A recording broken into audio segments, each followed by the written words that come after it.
Donc ce qui nous intéresse un petit peu plus aussi concernant le DZ, c'est bien sûr son clavier. Donc là, je ne sais pas si vous en rendez compte, les touches sont rétroéclairées. Alors c'est en fonction de l'éclairage. Là, forcément, voilà.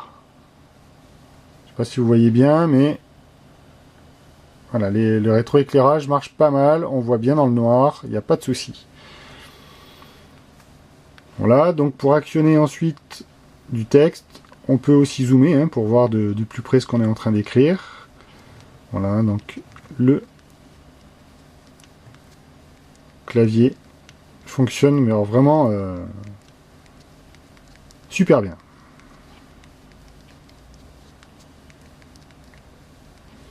Avec la petite touche FN, hein, ils auraient pu mettre FNO, n'empêche.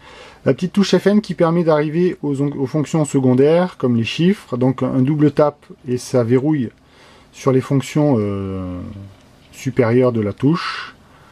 Et la touche maj, hein, bien sûr, pour les touches en majuscule, pareil.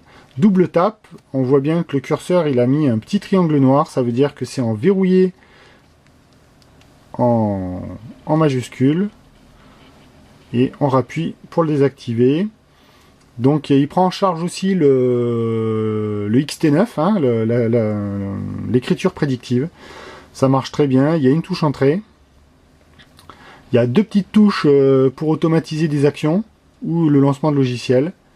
Il n'y a vraiment aucun problème. On a aussi toute une page de symboles qui peuvent s'afficher. Là, cette fois-ci, ça sera à l'écran. De même que pour les accents, par exemple. Donc, hop. Pour les accents, voilà, on tient appuyé et apparaissent. Donc là, on était sur de la maj. Voilà. Donc c'est vraiment très intuitif. Ça marche très bien.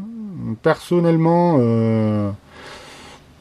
je suis devenu accro au clavier physique.